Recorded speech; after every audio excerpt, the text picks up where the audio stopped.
Doctor Baba Saheb Ambedkar open university.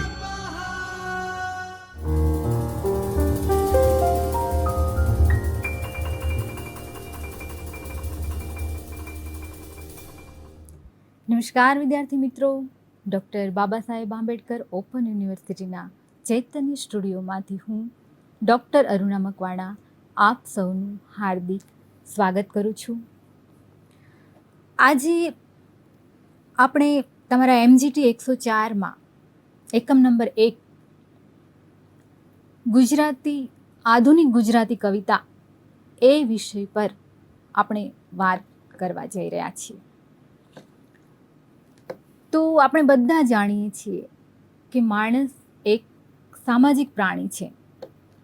સમાજમાં આપણે બધા રહીએ છીએ અને વ્યવહારિક જીવનમાં આપણે ઘણી વખત નિરીક્ષણ કે ઓબ્ઝર્વેશન કરતા હોઈએ કે જ્યારે છોકરા છોકરીઓના જીવનમાં જીવનસાથી પસંદગી માટેનો એક સમય આવે ત્યારે માતા પિતા કે અન્ય સગા સંબંધીઓ પૂછતા હોય કે તમને કેવો છોકરો ગમે, કેવી છોકરી ગમે, અથવા કોલેજના કેમ્પસમાં ચર્ચાઓ થાય કે ગર્લફ્રેન્ડ બનાવવા માટે કે બોયફ્રેન્ડ બનાવવા માટે છોકરો કે છોકરી તને કેવી ગમે, કેવો ગમે, આવું બધું આ ટ્રેન્ડમાં ચાલે છે આવું બધું. અને આવા પ્રશ્નો આપણને સંભળાય ત્યારે જો છોકરી હોય તો શું કહે કે મને તો હેન્ડસમ, આધુનિક, મોડર્ન છોકરો ગમે, અને પેલી સિરિયલમાં પેલો હીરો છે ને એવો, બસ એવો જ છોકરો મને ગમે. અને જો છોકરો હોય તો શું કહે, મોડર્ન, આધુનિક, સરસ મજાની જીન્સ પહેરતી હોય, ટી શર્ટ પહેરતી હોય અને મોડર્ન કપડાં પહેરતી હોય, હેર સ્ટ્રેટનિંગ કરાવેલ હોય, સુંદર તો દેખાવી જ જોઈએ અને સાથે સાથે રસોઈ પણ બનાવવી જોઈએ એવી છોકરી ગમે. અને એ પણ રસોઈ કેવી ખબર છે? સામાન્ય રસોઈ નહીં, આધુનિક રસોઈ. આધુનિક કેવી રસોઈ? મોડર્ન રસોઈ. Pizza, burger, pasta, Italian food, Chinese food, આ આજની વાતો છે. પણ આપણી ચર્ચા એ નથી કે શું પહેરવું કે શું ન પહેરવું, શું ખાવું કે શું ન ખાવું. કોઈ પણ પ્રકારના વિરોધની વાત આપણે અહીંયા કરવાની નથી. આપણને જે ગમે તે બધું પહેરાય, બધું ખવાય. પણ આપણી મૂળ ચર્ચા એ છે કે આધુનિક, મોડર્ન આવા શબ્દો આપણે વારંવાર સાંભળીએ છીએ. પાશ્ચાત્ય સંસ્કૃતિનું અનુકરણ કરીને એ પ્રકારના પોશાક પણ આપણે પહેરીએ છીએ. પણ એકચ્યુઅલમાં આધુનિક એટલે શું એનો અર્થ ખાસા લોકોને ખબર હોતી નથી. એટલે પહેલાં તો આપણે આધુનિક એટલે શું એ વિશેની સમજ મેળવવાની છે. ગુજરાતી આધુનિક કવિતા શું છે એ વિશે સમજ મેળવવાની છે. આધુનિકતા એ ફક્ત જીન્સ કલ્ચર નથી. માત્ર પશ્ચિમનો પોશાક, જીન્સ ટી શર્ટ પહેરીએ એનાથી આપણે આધુનિક બની જતા નથી. એને તો ફક્ત અનુકરણ કહી શકાય. આધુનિક તો એને કહેવાય જે પાશ્ચાત્ય સંસ્કૃતિના સારા તત્વોને ઓળખે, તે અપનાવે, ભારતીય સંસ્કૃતિને સંપૂર્ણ ફગાવી ન દે, પણ ખરાબ તત્વોને જ એ બહિષ્કાર કરે. અને આ ખરાબ તત્વો એટલે એવા તત્વો જે માણસના અસ્તિત્વને દબાવવા, કચડવા કે ઉભરવા દેવા માંગતા ન હોય તેવા તત્વોનો બહિષ્કાર કરી અને તેની જગ્યાએ નવા તત્વોની સ્થાપના કરે, એને આધુનિકતા કહેવાય. આધુનિકતાવાદીને પોતાના મૂલ્યો હોય, પોતાના સિદ્ધાંતો હોય, પરંતુ તે સમાજની વિરુદ્ધ ન હોય એ પણ ધ્યાન રાખવું પડે. આધુનિકતા એટલે વ્યક્તિ સ્વાતંત્ર્ય. પ્રત્યેક વ્યક્તિ પોતાનું નિર્માણ પોતે કરે છે. તેના પોતિકા મૌલિક વિચારો હોય, અન્યના વિચારો તેના પર થોપાયેલા ન હોય, અન્યના વિચારોથી તે પ્રભાવિત ન હોય, તે દોરાતો ન હોય. જો એવું થાય તો તેનું માનસ તે વિચારો રિવાજો, માન્યતાઓ પ્રત્યે વિરોધ કરનારું હોય, અન્યાય સામે બંડ પોકારવાની એમાં તાકાત હોય, એ આધુનિક છે. આધુનિકતાને આપણે વધારે સમજીએ કે આધુનિકતા એટલે શું, આધુનિક એટલે શું, એની સમજ તો પહેલાં આપણે મેળવવી જોઈએ. ચાલો જોઈએ કે ભાઈ આ આધુનિક એટલે શું, હકીકતમાં આધુનિક શું છે. આધુનિક સંજ્ઞા છે. આધુનિક છે એક સંજ્ઞા, શબ્દના મૂળમાં સંસ્કૃત શબ્દ અધુના રહેલો છે. અધુના એટલે કે હમણાંનું. ઇંગ્લિશમાં જો present and recent time, Oxford English ડિક્શનરીમાં એવું કીધું છે. આગળ અને આગળ ગતિ કરતી સરિતાના પ્રવાહમાં જેમ વળાંકો આવે તેવું સાહિત્યમાં પણ બને છે. અને સાહિત્યની સરિતા હંમેશા સીધી રેખામાં વહેતી નથી. જ્યારે તેમાં કોઈ અવનવો વળાંક આવે ત્યારે તેને આધુનિક તરીકે ઓળખાવીએ છીએ. આવું આપણા રવિન્દ્રનાથ ટાગોર કહે છે. આધુનિક સંજ્ઞાના અનેક અર્થો છે. તે અર્થબહુલ સંજ્ઞા છે. સાહિત્યમાં અમુક વિશેષ ગાળામાં પ્રવર્તતા વાદ કે આંદોલનો માટે પણ આ સંજ્ઞા વપરાય છે. એટલે આધુનિકતાની સંપૂર્ણ સર્વસ્પર્શી વ્યાખ્યા મેળવવી એ સંભવ નથી. આધુનિકતા એટલે અમુક વિચારોનો સંપુટ, સમૂહ, ગુચ્છ, જે વિચારો, મૂલ્યો, સિદ્ધાંતો અને હકીકતો આપણી સામે કુદરતી જગત અને સમાજનું ચિત્ર રજૂ કરે અને તેના વિશે વિચારવાનો રસ્તો સૂચવે, તે સંપુટ સમૂહને આધુનિકતા કહે છે. પશ્ચિમી તત્વજ્ઞાનીઓ એને પેરેડાઇમ કહે છે. આધુનિકતા માટે મોડર્નિટી શબ્દ પણ વપરાય છે. આધુનિકતા એટલે બળવાખોર માનસ. વિદ્વાનો તેને બળવાખોર માનસ કહે છે. મણિલાલ પટેલ તેમના પુસ્તક કાવ્ય પદાર્થમાં નોંધ લેતા લખે છે કે આધુનિકતાવાદી કવિતાની પ્રથમ અને તીવ્ર પ્રક્રિયા પરંપરાનો નિષેધ છે. આધુનિકતા એટલે પરંપરામાં નહીં દોરાવું પણ પોતાનું અલગ અને સ્વતંત્ર વ્યક્તિત્વનું સર્જન કરવું, એટલે આધુનિકતા. આધુનિક એટલે વિશાળ દ્રષ્ટિકોણ, આત્મવિશ્વાસથી ભરપૂર વ્યક્તિત્વ, સમાનતાની ભાવના, વડીલોને આદર સન્માન, જ્ઞાન અને સમૃદ્ધિનો વિસ્ફોટ, એટલે આધુનિકતા. જુઓ, આધુનિકતા એટલે પહેરવેશ નહીં પણ આપણી સંસ્કૃતિને ન ભૂલ્યા વગર નવી સંસ્કૃતિને અપનાવી, એના સારા તત્વોને અપનાવવા, એના સારા વિચારોને અપનાવવા, એને આધુનિકતા કહેવાય. એ પછી આપણે જોઈએ કે આધુનિકતાના લક્ષણો કેવા હોય. જુઓ, આધુનિકતાના લક્ષણોમાં શું હોય તો કે જૂનાને ઉખાડી નાખવાનું અને નવાનું પ્રસ્થાન કરવું. મૂલ્ય નિરપેક્ષ સાહિત્ય હોય, એમાં રૂપની વાત કરવામાં આવી હોય, વિસંવાદિતા, કળા અભિમુખ સાહિત્ય હોય, પરાવાસ્તવ હોય, કલાનું અમાનવીયકરણ એમાં કરેલું હોય, દુર્બોધતા જોવા મળે, સંદિગ્ધતા જોવા મળે, એબ્સર્ટ, કશું ન સમજાય એવું, હતાશા હોય, શૂન્યતા હોય. જુઓ, આપણે ઘણીવાર કહેતા હોઈએ કે કળિયુગ આવી ગયો, ઘોર કળિયુગ, આવું થાય છે, તેવું થાય છે, માણસ સાથે કંઈકનું કંઈક બનતું જ રહે છે. તો આવા હતાશાના ભાવો, શૂન્યતાના ભાવો, માણસ કશું નથી, શૂન્ય બની ગયો છે, અને આવા ભાવો આધુનિક સાહિત્યમાં જોવા મળે છે. હવે આપણે જોઈએ કે આધુનિકતાનો આવિર્ભાવ કેવી રીતે થયો, એની શરૂઆત કેવી રીતે થઈ. જુઓ, આપણે જાણીએ છીએ કે પરિવર્તન એ સંસારનો નિયમ છે. જ્યારે આપણે સાહિત્યના ઇતિહાસનો અભ્યાસ કરીએ છીએ ત્યારે પણ આપણને તેમાં જોવા મળે કે દરેક યુગમાં કશુંક ને કશુંક આપણને નવું જોવા મળ્યું. મધ્યકાલીન યુગ, અર્વાચીન યુગ અને આધુનિક યુગ, આ દરેક યુગની અલગ અલગ ખાસિયતો અને લાક્ષણિકતાઓ છે. ગુજરાતી સાહિત્યના અન્ય સાહિત્ય સ્વરૂપો કરતાં કવિતા એ સૌથી નાજુક અને નમણું સાહિત્ય સ્વરૂપ છે, અને સાહિત્યમાં પરિવર્તનના પગરણ સૌ પ્રથમ આ સ્વરૂપ ક્ષેત્રે જ જોવા મળે છે. અર્વાચીન યુગમાં કવિતાનો આરંભ દલપતરામ સૌ પ્રથમ બાપાની પીપર લઈને આવે છે, જે પ્રકૃતિ કવિતા છે. અને આ યુગથી કવિતા મધ્યકાળથી અલગ તરી આવી.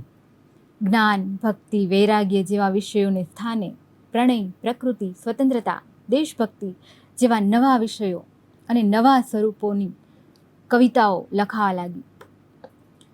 ગાંધી યુગમાં ગાંધીજીનું આગમન નવી જ દિશા લઈને આવ્યું અને સાહિત્યમાં કોશીઓ પણ સમજી શકે એવી ભાષાનો પ્રયોગ થયો, જેના કારણે પાંડિત્યસભર અઘરી ભાષાને બદલે સરળ ભાષાનો પ્રયોગ થવા લાગ્યો.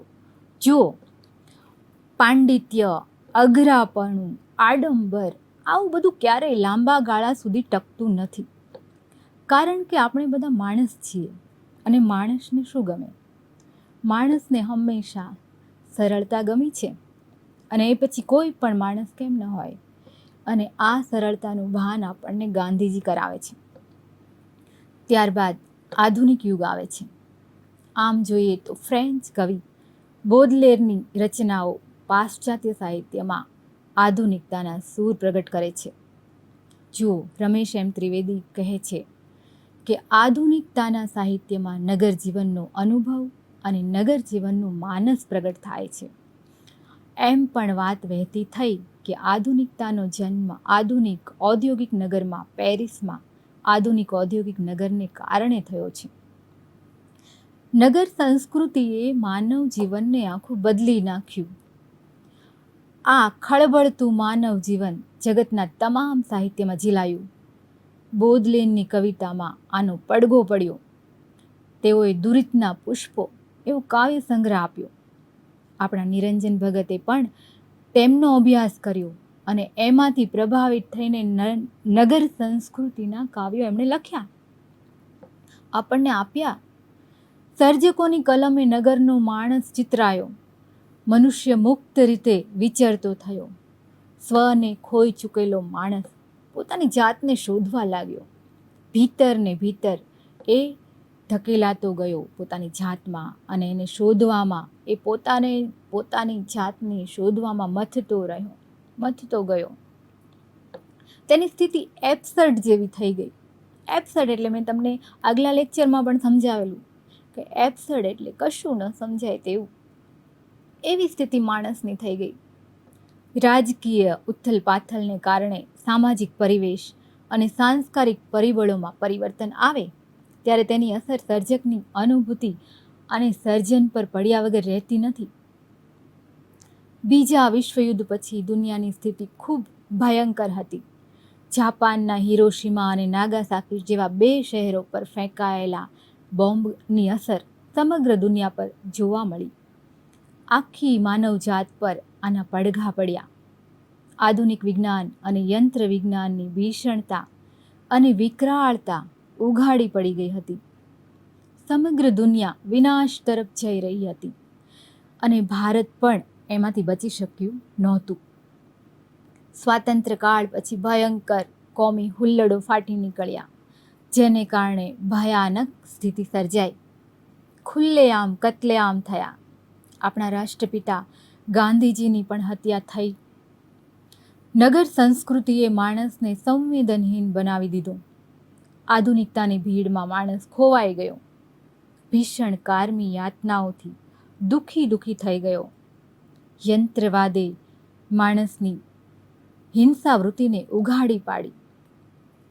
સ્વતંત્રતા મળશે અને એ પછીના માણસે જે જોયેલા સ્વપ્નાઓ હતા એ બધા ચકનાચૂર થઈ ગયા.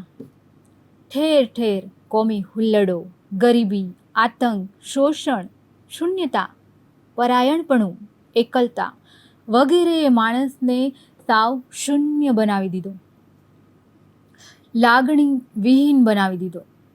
સત્તાધીશોએ એકતરફી સત્તા સ્થાપી, જેને કારણે લોકશાહી પરથી લોકોનો વિશ્વાસ ઉઠી ગયો. ચારે બાજુ મૂલ્યોનો હ્રાસ જોવા મળ્યો. આત્મવિશ્વાસ, નીતિભ્રષ્ટતા, લાંચ રૂશ્વત, ભ્રષ્ટાચાર, સગાવાદ, પ્રાંતવાદ, ભાષાવાદ, કોમવાદ વગેરેએ માણસને સાવ ભાંગી નાખ્યો. માણસ ટોળામાં પણ એકલો પડી ગયો, હતાશ થઈ ગયો, બિચારો થઈ ગયો, નિસહાય થઈ ગયો. આ બધાની અસર સાહિત્ય પર પણ પડી. કવિતા, વાર્તા, નવલકથા વગેરે સાહિત્ય સ્વરૂપો પર એની અસર જોવા મળી. અને આમ આધુનિક સાહિત્ય રચાવા લાગ્યું. આધુનિક ગુજરાતી કવિતા જોઈએ આપણે તો 1956 પછીના સાહિત્યિક પ્રવાહોમાં આધુનિક કવિતાઓ લખાઈ. ગુજરાતી સાહિત્યમાં આધુનિકતાનો પ્રસાર 1955 પછી ઝડપભેર થવા લાગ્યો. આ એક મહત્વનો યુગ છે જેમાં માનવીની તીવ્ર સંવેદના, વ્યક્તિત્વની વિચ્છિન્નતા એ આ સમયનો આધુનિક યુગ ચેતનાનો અવાજ બની રહ્યો. આ સમય કટોકટીનો સમયગાળો છે. મનુષ્યે પોતાના જ રક્ષણ અને સુવિધાઓ માટે બનાવેલ શસ્ત્રો, યંત્રો એના માટે અભિશાપ બની જાય છે. એનું નિરૂપણ આ આધુનિક કવિતાઓમાં પણ આપણને જોવા મળે છે. જેમ કે નિરંજન ભગત લખે છે, ચલમન મુંબઈ નગરી જોવા પૂછ વિનાની મગરી. જુઓ, મુંબઈ નગરી જવું છે. નિરંજન ભગત કહે છે કે ચલમન મુંબઈ નગરી, આપણે મુંબઈ નગરી જઈએ ચાલમન, પણ કેવી મુંબઈ નગરી? પૂછ વિનાની મગરી. મગરની તાકાત, એની સમગ્ર તાકાત એની પૂંછડીમાં હોય, પણ જો પૂંછડી જ ન હોય તો એની કશી તાકાત નથી રહી, સાવ નિરસ બની ગયેલી.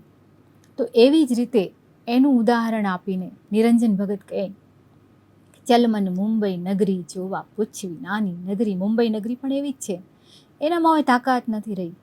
આવી રીતે નગર સંવેદનોને રજૂ કરે છે. તો જોઈએ આપણે કે આધુનિક આપણા ગુજરાતી સાહિત્યમાં આધુનિક કવિતા ક્યારથી શરૂ થઈ? આધુનિક ગુજરાતી કવિતા ઉમાશંકર જોશીએ એક જ કવિમાં આપણને વિભિન્ન યુગના દર્શન થાય. તે વિશ્વ શાંતિ લખે ત્યારે ગાંધી યુગના દર્શન થાય. તો છિન્ન ભિન્ન છું 1955-56 એ લખે. સૌ પહેલું એમનું આધુનિક કાવ્ય, એમાં આધુનિકતા પ્રગટ થાય, જેમાં હતાશાનો સૂર પ્રગટ કરે છે. અને આવી રીતે એમના કાવ્યથી આધુનિક ગુજરાતી કવિતાની શરૂઆત થાય છે. આધુનિકતાના દર્શન એમનામાં જોઈએ છે. આધુનિક સાહિત્યના પિતા એટલે કે સુરેશ જોશી. સુરેશ જોશી 1955માં તેમનો પહેલો કાવ્ય સંગ્રહ ઉપજાતિ લઈને આવે છે. પાછળથી 1961માં પ્રગટ થયેલા પ્રત્યંચા કાવ્ય સંગ્રહમાં એવી એમને નોંધ મૂકી કે આનો પુરોગામી કાવ્ય સંગ્રહ ઉપજાતિ હવેથી રદ ગણવો. તેમને કવિતાની શરૂઆત પ્રકૃતિ પ્રત્યેના તીવ્ર અનુરાગથી કરી. ગ્રીષ્મની બપોર જેવા કાવ્યમાં કે ફૂલ જેવા બધા બાળપણના સાથી હતા. મોગરો, ગુલાબ, જુઈ એ બધા એની સાથે સાથે એમાં જે હતાશાના અંકુર ફૂટવા લાગ્યા તેનો અણસાર એમના કાવ્યમાં છે. ઈતરાના કાવ્યોમાં વિષાદની વાત જોવા મળે છે. પ્રત્યંચાનું એક કાવ્ય જોઈએ, આ છે અમારું ઘર જ્યાં ચાલી રહી હરફર 3-4 પડછાયા તણી. જુઓ, 3-4 લોકો જ રહે છે ઘરમાં. એ આધુનિકતાની વાત છે અને એના વિશેની વાત કરી છે. તેઓ બિહામણી ઇમેજરી રચવામાં ખાસા સફળ થયા. મૃત્યુ અને જીવન વચ્ચેની ભીષણતા તેઓ આ રીતે દર્શાવે છે. મારા અસંખ્ય શબ્દો એક ફૂંકે ઉડાડી દેવા છે. મારે ક્ષણિક થઈને લય પામી જવું છે. હું આ માણસ થઈને રહેવાના ઉદ્યમથી થાકી ગયો છું. હવે માણસ થઈને રહેવાથી પણ થાકી ગયા છે. જુઓ કેવો યુગ આવ્યો, કઈ રીતે એમને એમની પીડાને વ્યક્ત કરી. શ્રી ઉષ્ણસે સુરેશ જોશીને અનુભૂતિ અને અભિવ્યક્તિની રીત રસ્મો સામેના બળવાખોર કવિ કહ્યા છે. આ ઉપરાંત તેમને તથાપિ કાવ્ય સંગ્રહ પણ આપ્યો. હવે આપણે જોઈએ બીજા એક કવિ, ગુલાબ મોહમ્મદ શેખ. જો એમણે મણિલાલ પટેલ જેમને સાહસ કરીને આધુનિક કવિ કહે છે, તે સુરેશ જોશીના સમકાલીન જ હતા. અને કવિતામાં પણ આધુનિકતાના એમની કવિતામાં આપણને સંદર્ભો એક સાથે મળે. તેઓ સ્મૃતિ, અંધકાર, કબ્રસ્તાન અને મૃત્યુ, જેસલમેર વગેરે નોંધપાત્ર રચનાઓ આપે છે આપણને. તેમની કવિતામાં અનુભૂતિનો અભિવ્યક્તિ વિશેષ જોવા મળે છે. તેઓ પરંપરાનો વિરોધ બાખૂબીથી કરે છે. તેમની કવિતામાં વ્યક્ત થયેલી સંવેદના આપણે જોઈએ. ભાંગેલા રોટલા જેવા કિલ્લા પર કાચા મૂળાના સ્વાદ જેવો તડકો. જો કેવી કલ્પના છે. તેમની કવિતાઓ જોશો તો તેમાં જિન્સી આવેગની સાથે સાથે આદિમતાના અને વન્ય આવેગોનું આલેખન એમનું મહત્વનું લક્ષણ બની જાય છે. જળબધીર કે થીજી ગયેલી ચેતનાને કવિએ ફરીથી સંપાદિત કરવા માંગે છે. એનું એક ઉદાહરણ જોઈએ. ટાઢા બોળ તાંબા જેવી પૃથ્વી પર સૃષ્ટિના પ્રથમ મંત્રની લીટી તાણું અને ગુફાના અંધકારમાં દટાઈ ગયેલા સમયની કરચલીઓને મરેલા સૂર્યોની જેમ ટાઢક ચાંપવું. આવી સરસ આધુનિક કવિતા આપણને એમની પાસેથી મળે. રમેશ ત્રિવેદીનું એવું કહેવું છે કે સુરેશ જોશી પહેલાં જેમની કવિતામાં આધુનિકતાનો સૂર સંભળાય છે તેવા કવિઓમાં તો શ્રીધરાણી, હરિશ્ચંદ્ર ભટ્ટ, નિરંજન ભગત, પ્રિયકાંત મણિયાર, હસમુખ પાઠક, નલિન રાવળ વગેરે નોંધપાત્ર છે. આધુનિક ગુજરાતી કવિતામાં નવી આબોહવા લઈને આવનાર કવિઓમાં રેમઠના કવિઓ છે. લાભશંકર ઠાકર, આદિલ મંસૂરી, ચિનુ મોદી, મનહર મોદી, રાવજી પટેલ, શીતાંશુ યશચંદ્ર, પ્રબોધ પરીખ, રાજેન્દ્ર શુક્લ, રમેશ પારેખ, અનિલ જોશી, મનોજ ખંડેરિયા આ વગેરે રેમઠના. હવે તમને એમ થાય કે આ રેમઠ શું છે? તો જુઓ, ગુજરાતમાં 1962માં બંગાળના બીટનિકો ના જેવી એક નાનકડી જમાત રેમઠના નામે ગુજરાતમાં ઊભી થઈ હતી. હવે તમારે બીટનિકા વિશે તમે ધીરુભાઈ ઠાકરનો ઇતિહાસ વાંચશો તમે તો એમાં બીટનિકા શું છે એના વિશેની માહિતી તમને મળી જશે. એ વાંચીજો કે બીટનિકા શું છે. અને એના જ જેવી એક મંડળી આપણા ગુજરાતના કવિઓની ઊભી થઈ, જેમાં આ સર્જકોએ બુદ્ધ કવિતા સભામાંથી છૂટા પડીને રેમઠ સામાયિક એટલે કે 1.5 ડાહ્યાનું 1.5 માસિક એવું શરૂ કરેલું. અને તેના પહેલા અંકમાં રાવજી પટેલની પહેલી કૃતિ પ્રગટ થયેલી રે સામાયિક રેમઠની સ્થાપના થઈ, જેનું કાર્યાલય અમદાવાદમાં લાભશંકરના કાર્ય ચિકિત્સાલયમાં રાખેલું હતું. આ બધા જ કવિઓએ પોતાની કવિતામાં ક્યાંક ને ક્યાંક પરંપરાથી ચાલ્યા આવતા પ્રેમ અને સૌંદર્ય જેવા તત્વોની ઉપેક્ષા કરી. હવેનો કવિ દ્રઢબંધ છંદોને બદલે ગદ્ય કાવ્ય કે અછાંદસ રચનાઓ કરતો થયો. કલ્પન પ્રતીકો દ્વારા વેદનાને તાર સ્વરે પ્રગટ કરવામાં આ કવિઓ ખાસ્સા પ્રયોગો કરે છે. આ પ્રયોગશીલ કવિઓ છે. જો તમે ધીરુભાઈ ઠાકરનો જે ઇતિહાસ છે એના બધા ભાગો વાંચો તો તમને ગુજરાતી સાહિત્ય વિશે ઘણી બધી સરસ માહિતીઓ મળે. એના તમને કોઈ કોન્સેપ્ટ ન સમજાતા હોય તો એમાં તમે વાંચો. એ નહીં તો કોઈ પણ ગુજરાતી સાહિત્યનો ઇતિહાસ લઈ લો તો એ પણ તમને એમાં જોવા મળે. હવે જોઈએ નિરંજન ભગત. નિરંજન ભગત ગુજરાતી કવિતાનો નવો વળાંક લઈને આવે છે. 1943થી 1958 સુધીમાં છંદોલય, કિન્નરી, અલ્પવિરામ, પ્રવાલદીપ વગેરે કાવ્ય સંગ્રહો એમણે આપે છે. અને ગુજરાતી સાહિત્યમાં આધુનિકતાના પ્રણેતા તરીકે તેઓનું અલગ સ્થાન છે. પ્રવાલદીપની કવિતાઓમાં તેઓ અનેક આધુનિક વિષય નગર કવિતાઓ લઈને આવે છે.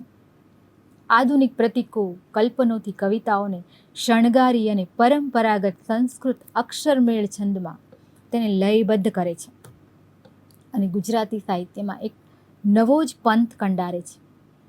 તેમની સમગ્ર કવિતાઓને છંદોલય કાવ્ય સંગ્રહમાં સમાવિષ્ટ કરવામાં આવી છે. જો એમને શું કહે છે, આવહે મુક્તિ દિન, જોઈ લે ભગ્ન અમ સ્વપ્નબિંબ. એવી કવિતા આપે કે ભાઈ સ્વતંત્રતા પછી જો મુક્તિ દિન તું પણ જોઈ લે, અમારા હૃદયો કેટલા ભાંગેલા છે, તૂટેલા છે. પોતાની વેદના વ્યક્ત કરતા એ આ કવિતામાં જણાય છે આપણને. બોધલેનની કવિતાના પડઘા એમનામાં પડે છે. તેમની એક કવિતા જોઈએ, બીજી આપણે આગળ એક જોઈ ગયા, ચલમન મુંબઈ નગરી જોવા પૂછવી નાની મગરી, એ જોઈ ગયા આપણે. પછી છે એમણે શું કહે છે બીજી કવિતામાં એ જોઈએ. નિરંજન ભગત કહે છે કે કાળની કેડીએ ઘડીક સંગ, રે ભાઈ આપણો ઘડીક સંગ, આતમને તોય જન્મો જન્મ લાગી જશે એનો રંગ. માણસની ભાવનાઓ વ્યક્ત કરે છે. જ્યારે ભાવના વગરનો, ભાવના વિહીન માણસ થઈ ગયો છે એ સમયમાં, એ માણસને એની ભાવનાઓ યાદ કરાવે છે કે ચાલ આપણો તો ઘડીક સંગ છે, આ બધું જવા દે એમ. તને ચાહતા ચાહતા તવ સ્વરૂપની માનસ છવી, ગયો સરજી મારે હૃદય વસતો ગોપન કવિ. આવી રોમેન્ટિક કવિતાઓ પણ લખે.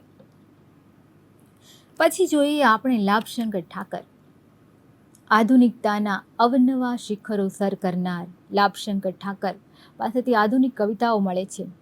તેમને વહી જતી પાછળ રમ્ય ઘોષા 1965માં આપે છે. એવા પ્રથમ કાવ્ય સંગ્રહથી જ બધાને પ્રભાવિત કરી દે છે અને કુમારચંદ્રક પણ મેળવે છે. તેમને આપણને 61 કવિતાઓ આપી છે. તેમના સર્જનમાં ખાસ કરીને કવિતાઓમાં કશી પણ સ્થાપના સામેનો વિદ્રોહ મુખ્ય લક્ષણ બની રહે છે. કાવ્ય સંગ્રહની પ્રસ્તાવનામાં જ કવિ કહે છે, તો મરી ગયેલા શરીરોની ઉચ્છલ સુગંધનો સંગ્રહ ભલે પ્રગટ થતો. તેમની કવિતાના ઉદાહરણ જોઈએ તો નિસહાયતા દર્શાવતા લખે છે, કશું જ મારા હાથમાં નથી, મારા હાથ પણ મારા હાથમાં નથી, હું ઈશ્વરને ભજી પણ શકતો નથી, તજી પણ શકતો નથી. આવી બધી માણસની વાત એ કરે છે. આવા તો અનેક કવિઓ. એ સિવાય એમણે ટોળા, આવાજ, ઘોંઘાટ, લઘરો, માણસની વાત, ઘણા બધા કાવ્ય સંગ્રહો એમણે આપે છે. ગુજરાતી ભાષામાં પરાવાસ્તવવાદની ભૂમિકાવાળી સાચી કવિતા આપવાનો યશ શીતાંશુ યશચંદ્રને ફાળે જાય છે. તેમને જટાયુ, ઓડિશીસનું હલેસું, મોહેન્જો દડો નામના કાવ્ય સંગ્રહ આપે છે. નગર જીવનની અકળામણ એમના કાવ્યોમાં જોવા મળે છે. તેઓ ભાષાના, છંદના રૂઢ પ્રયોજનોને તોડી મરોડી વેર વિખેર કરી નાખે છે. તેમના કાવ્યોમાં તેમણે આજના સમાજ, રાજકારણ, શિક્ષણના પ્રશ્નો અને સમસ્યાઓને વાચા આપી છે. તેમને મગન કાવ્યો પણ આપ્યા, એ ખૂબ જાણીતા છે. એ મગન એટલે આપણા જેવો જ એક સામાન્ય માનવી, જે દંભી, વહેમી, લાચાર, રોગી એવો બધો હોય, એના પર કાવ્યો લખીને એમને કટાક્ષો કર્યા છે. તો આવી રીતે એ આપે છે. એ સિવાય ચંદ્રકાંત શેઠ, પવન રૂપેરી, ઉઘડતી દિવાલો, પડઘાની પેલે પાર, ગગન ખોલતી બારી, એક ટુકડો પંડમાં, શગે એક જળહળીએ, જળ વાદળને વીજ જેવા કાવ્ય સંગ્રહો એમણે આપે છે. મનુષ્યના અસ્તિત્વ પર ઘા કરતું એક સર્જન તેમનું જોઈએ, ચંદ્રકાંતનો ભાંગીને ભૂકો કરીએ, એના મનમાં ખાલી સમય સડે છે. આવું એ આપે આપણને. રમેશ પારેખ પણ આપણને કાવ્ય સંગ્રહ આપે. ક્યાં, ખડિંગ, ત્વ, સનનન, ખમ્મા આલાબાપુને, મીરા, સામે પાર, વિતાન સુદ બીજ વગેરે જેવું કાવ્ય સંગ્રહો આપણને આપે. આવી તો અનેક આધુનિક કવિતાઓ લખાય. તમારા પીપીટીના સ્ક્રીન પર તમે શ્યામ સાધુની એક કવિતા જોઈ શકો છો, એમની રચના સુંદર મજાની. જો ગાંધી યુગની કવિતામાં સર્જકો સમાજના દલિત, પીડિત, નીચલા સ્તરના માનવીઓના દુઃખ, દર્દ સુધી તો પહોંચી જ ગયા હતા, જે હવે આધુનિક યુગમાં નગરના માનવીની અવદશાને કવિતામાં આલેખી અને સમગ્ર માનવજાત પ્રત્યે ચિંતા પ્રગટ કરે છે. પ્રણય, પ્રકૃતિ, ઈશ્વરને સ્વથી દૂર ધકેલતા જતા મનુષ્યની દયનીય સ્થિતિ આધુનિક યુગની નગર સંસ્કૃતિની કવિતા વાચા આપે છે. હવે બે હૃદયો ગુફ્તગુ ટોળાના ઘોંઘાટમાં બદલાઈ ગઈ. હવે બે હૃદયોની ગુફ્તગુ ટોળાના ઘોંઘાટમાં બદલાઈ ગઈ.